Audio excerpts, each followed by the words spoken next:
അതായത് കുങ്കനെ പണം കൊടുത്ത് പറഞ്ഞയക്കണോ എതിർത്ത് തോൽപ്പിക്കണോ എന്ന് ഒന്നുകൂടെ ആലോചിക്കേണ്ടിയിരിക്കും. ഞാൻ ആലോചിച്ച് നാളെ ഉണർത്തിച്ചോളാം.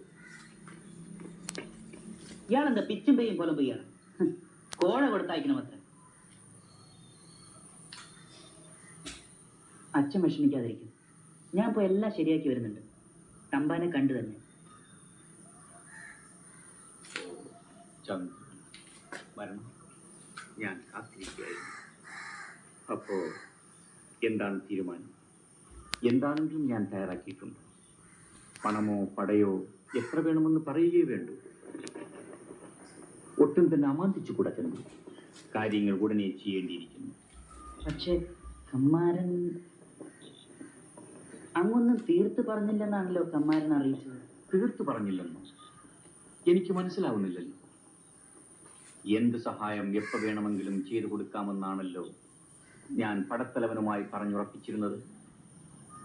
ഓ, കൂട്ടു നിൽക്കുന്ന നേൾ പോലും കുറുമാറുമ്പോൾ അന്യനായ എന്നെ എങ്ങനെ വിശ്വസിക്കും എന്നാവും. എങ്കിൽ അറിഞ്ഞോളി, വാക്കിന് വജ്രത്തേക്കാൾ വില കൽപ്പിക്കുന്നവനാണ് ഈ തമ്പാൻ. എങ്കിൽ വരട്ടെ. നിൽക്കൂ. ചങ്ങാതിയുടെയും ചതിയന്റെയും ചെമ്പ് തെളിയുന്നത് ആപത്തടുക്കുമ്പോഴാണ്. ഈ പാപത്തൊന്നും അടുത്തിരിക്കുന്നു. ശത്രുക്കൾ ആരോ പാളയത്തിലുണ്ടെന്ന് ഞാൻ സംശയിക്കുന്നു.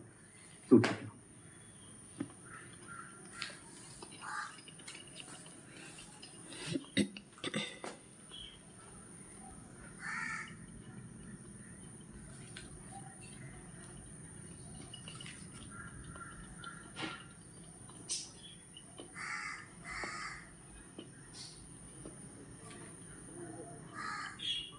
അപ്പോൾ കമ്മാരനെല്ലാം ആലോചിച്ചുറച്ചു.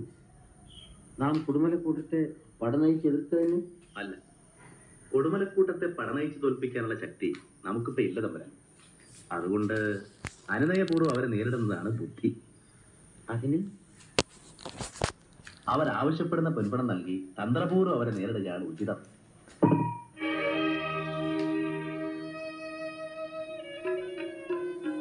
അതിനെന്ത് വേണമെന്നാ കമ്മാരൻ പറയുന്നത്? അതിന് ഭണ്ഡാരത്തിൽ അവശേഷിക്കുന്ന പണം കൊടുക്കുകയേ വേണ്ടൂ. കുങ്കനുമായി പണം കൈമാറ്റം ചെയ്യുമ്പോൾ തിരുമനസ്സുകൂടെ എന്നോടൊപ്പം വന്ന് അവരുമായി ഒരു കരാറിലെത്തണമെന്ന് മാത്രം. അവിടെ നിന്ന് ഇനി ഒന്നുകൊണ്ടും ഭയപ്പെടണം. ഇതോടെ എല്ലാ പ്രശ്നങ്ങൾക്കും ഒരു പരിഹാരമാവും. നടക്കട്ടെ. എന്താ വേണ്ടെന്ന് വെച്ചാൽ കമ്മാരൻ ചെയ്തോളൂ. നീയും എന്താ വേണ്ടെന്ന് വെച്ചാൽ ചെയ്തോളൂ.